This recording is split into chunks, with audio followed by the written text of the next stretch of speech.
NCUA board member Michael Fryzel discussed the outcome of the November board meeting with the Credit Union Times here at the NCUA headquarters. I want to thank you for taking time to speak with us today. Oh, you're very welcome, Nick. First, I want to start with the QSO rule, the final QSO rule. Are you satisfied with the rule that was approved?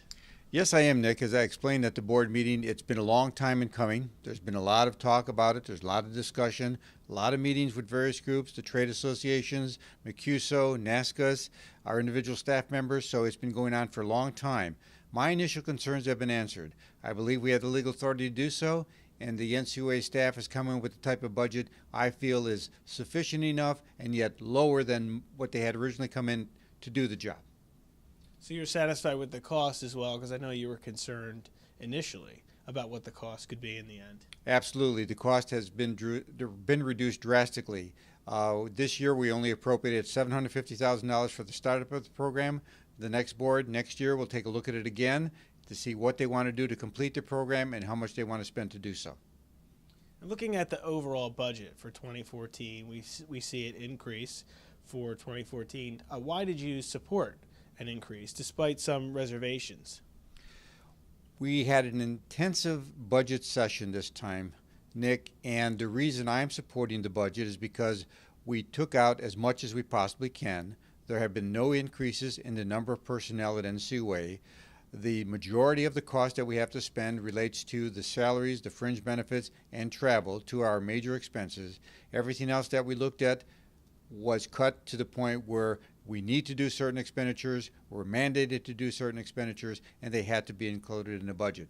I was happy to the fact that there's no increase in personnel, and I'm also happy for the fact that the pay freeze has been lifted, and we now can give pay rate increases to our personnel who have not had one in 3 years. Now, it was also brought up during the meeting about an executive order that the NCUA has to comply with in terms of building a room for secure information. Yes. What effect is that going to have on the budget, and any other information that you can provide would be helpful to the viewers? Well, here again, Nick, this is something that we're mandated to do. We've been told by the Presidential Office of Security that we must move forward with building this secure room. I've argued the point that I don't believe we need this type of secure room, but of course that's out of our control. We're being told you must do this. We've estimated the cost. I believe Marianne, our budget officer, has estimated it to be 1.6 to get it going. I kind of feel, as with any federal government expenditure, it's going to be more, and probably in the area of $2 million and above. But this is something we have to do. We have to build it according to their specifications. It has to be monitored. It has to contain certain equipment. All this costs money, but it is an expense the credit unions are going to have to bear because we've been told it must be done. And in the 2014 budget, in terms of cybersecurity and the flow of information here at the NCUA, do you think it is sufficient at the status quo right now? Well, the SCIF office that we're now been mandated to do is something that I don't believe is necessary. But again, here that is something we have no control over. We have control over the security office that we are establishing by pooling in the personnel that we have in other areas who do related type duties in order for them to do it together as one cohesive office. I believe that that's going to be going forward. It's probably, the office will not expand, but the type of methods we use in regards to examiner safety, safety of our employees at this central location will be improved, and the dispersing of the information as to how they can feel safe will be better done through that security office. Now, I also wanted to ask you about the settlement. You were instrumental in legal efforts to the Wall Street banks, holding them accountable from the beginning for corporate losses. Is the $1.4 billion JPMorgan settlement what you hoped for? Well, it's probably more than I hoped for, considering that some of our earlier settlements were in the $300 million to $400 million, $125 million range from some of these smaller banks that we were able to get what we believe money from them for their operation or their part of the corporate crisis. The $1.4 billion from JPMorgan Chase, I don't know if we'd ever get another one like that, but that certainly has helped tremendously in reducing our debt to Treasury and further assessments to credit unions for the Corporatization Stabilization Fund. Early on, we said that we were going to go after everybody we had to. It's taken a long time to get to some of these results. There's going to be some more out there, not as great as this 1.4, but every dollar we get reduces the amount that credit unions are going to have to pay for this crisis. And the corporate assessments are going to be zero until 2021, right? When there's a possibility that there could be an assessment. Well, Nick, what the staff has said is that they believe that next year the board will not have to assess anything for the Corporate Stabilization Fund.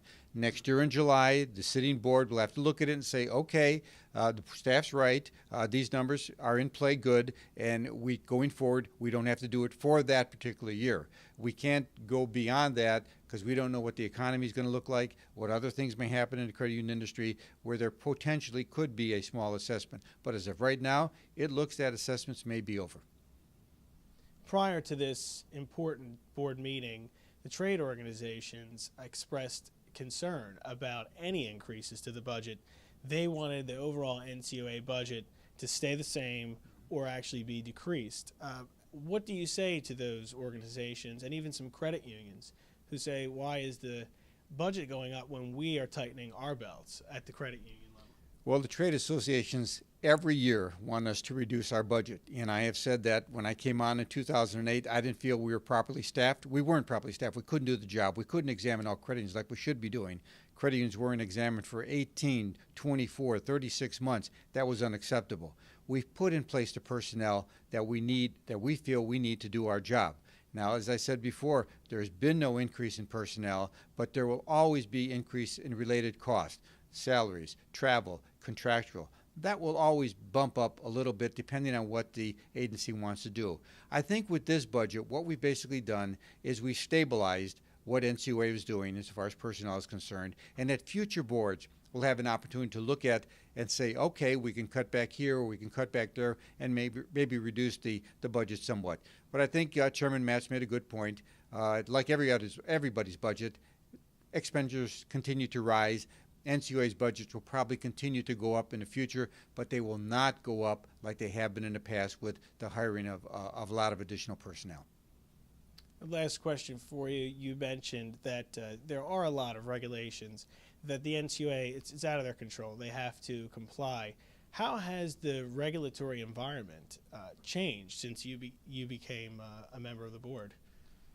Well, after 2008, when we had this financial crisis across the board, not only with credit unions, with banks, with holding companies, with underwriters, the real estate market falling to where it did, and then the passage of the Dodd-Frank Act, which basically said there's going to be regulation and more regulation and more regulation, and that is happening. The CFPB, the Consumer Finance Protection Bureau, they are coming up with regulations on a monthly basis that credit unions and financial lenders and anybody in the financial business is going to have to comply with.